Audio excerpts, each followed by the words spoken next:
بسم الله الرحمن الرحيم. صاد والقرآن ذي الذكر بل الذين كفروا في عزة وشقاق كم أهلكنا من قبلهم من قرن فنادوا ولا تحين مناص وعجبوا أن جاءهم منذر منهم وقال الكافرون هذا ساحر كذاب أجعل الآلهة إلها واحدا إن هذا لشيء عجاب وانطلق الملأ منهم أن امشوا واصبروا على آلهتكم إن هذا لشيء يراد ما سمعنا بهذا في الملة الآخرة إن هذا إلا اختلاق أأنزل عليه الذكر من بيننا بل هم في شك من ذكري بل لما يذوقوا عذاب أم عندهم خزائن رحمة ربك العزيز الوهاب أم لهم ملك السماوات والأرض وما بينهما فليرتقوا في الأسباب جند ما هنالك مهزوم من الأحزاب كذبت قبلهم قوم نوح وعاد وفرعون ذو الأوتاد وثمود وقوم لوط وأصحاب الأيكة أولئك الأحزاب إن كل إلا كذب الرسل فحق عقاب وما ينظر هؤلاء إلا صيحة واحدة ما لها من فواق وقالوا ربنا عجل لنا قطنا قبل يوم الحساب اصبر على ما يقولون واذكر عبدنا داود ذا الأيد إنه أواب إنا سخرنا الجبال معه يسبحن بالعشي والإشراق والطير محشورة كل له أواب وشددنا ملكه وآتيناه الحكمة وفصل الخطاب وهل أتاك نبأ الخصم إذ تسوروا المحراب إذ دخلوا على داود ففزع منهم قالوا لا تخف خصمان بغى بعضنا على بعض فاحكم بيننا بالحق ولا تشطط واهدنا إلى سواء الصراط إن هذا أخي له 99 نعجة ولي نعجة واحدة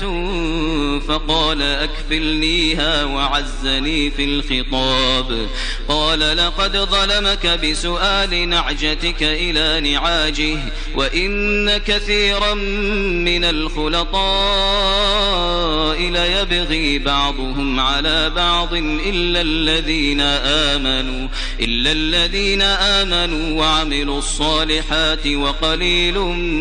ما هم وظن داود أنما فتناه فاستغفر ربه وخر راكعا وأناب فغفرنا له ذلك وإن له عندنا لزلفى وحسن مآب يا داود إنا جعلناك خليفة في الأرض فاحكم بين الناس بالحق ولا تتبع الهوى فيضلك عن سبيل الله إن الذين يضلون عن سبيل الله لهم عذاب شديد شديد لهم عذاب شديد بما نسوا يوم الحساب وما خلقنا السماء والأرض وما بينهما باطلا ذلك ظن الذين كفروا فويل للذين كفروا من النار أم نجعل الذين آمنوا وعملوا الصالحات كالمفسدين في الأرض أم نجعل المتقين كالفجار كتاب أنزلناه إليك مبارك ليدبروا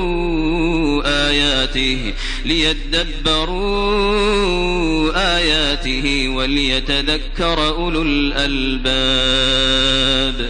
ووهبنا لداود سليمان نعم العبد إنه أواب إذ عرض عليه بالعشي الصافنات الجياد فقال إني أحببت حب الخير عن ذكر ربي حتى توارت بالحجاب ردوها علي فطفق مسحا بالسوق والأعناق ولقد فتنا سليمان وألقينا على كرسيه جسدا ثم أناب قال رب اغفر لي وهب لي ملكا لا ينبغي لأحد من بعدي إنك أنت الوهاب فسخرنا له الريح تجري بأمره رخاء حيث أصاب والشياطين كل بناء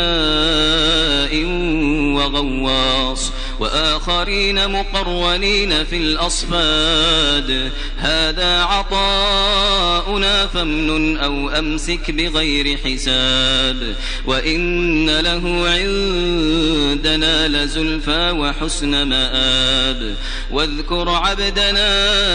أيوب إذ نادى ربه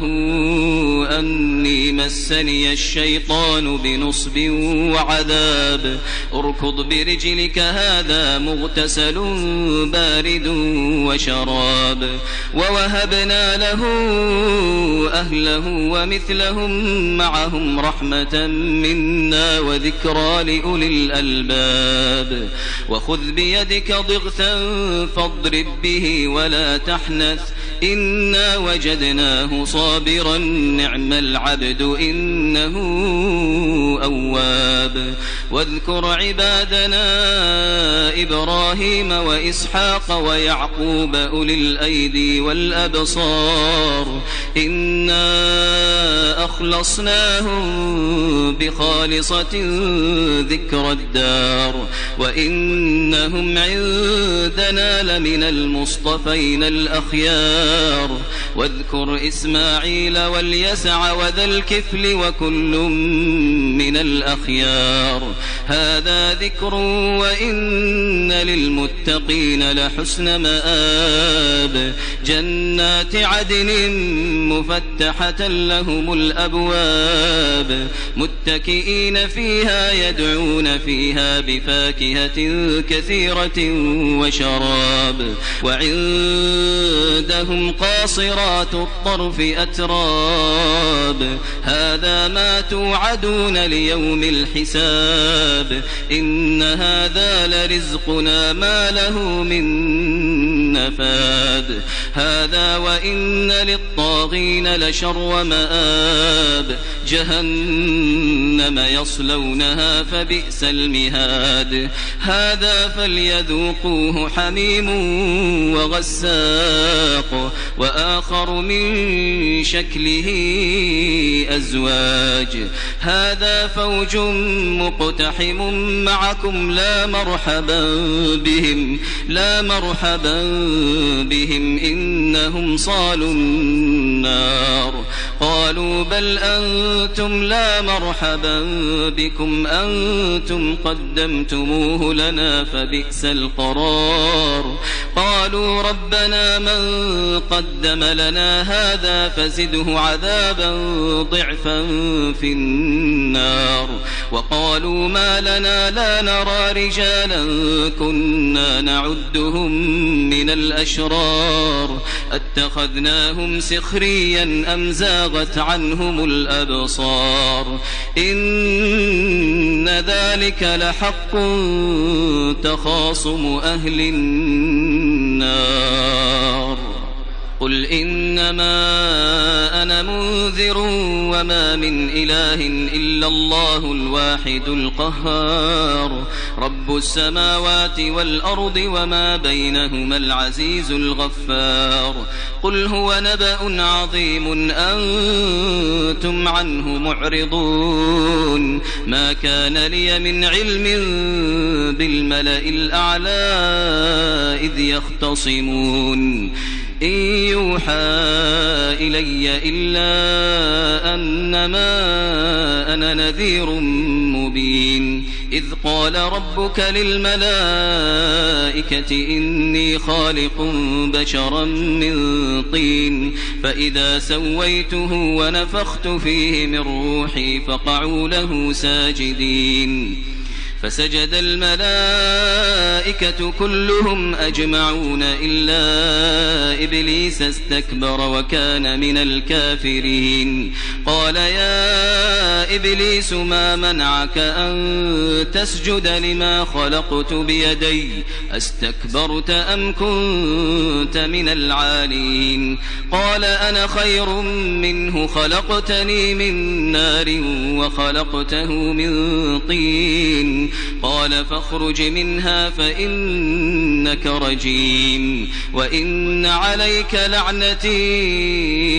إلى يوم الدين. قال رب فأنظرني إلى يوم يبعثون. قال فإنك من المنظرين إلى يوم الوقت المعلوم. قال فبعزتك لأغوينهم أجمعين إلا عبادك منهم المخلصين. قال فالحق والحق أقول لأملأن جهنم منك وممن تبعك منهم أجمعين. قل ما أسألكم عليه من أجر وما أنا من المتكلفين إن هو إلا ذكر للعالمين ولتعلمن نبأه بعد حين.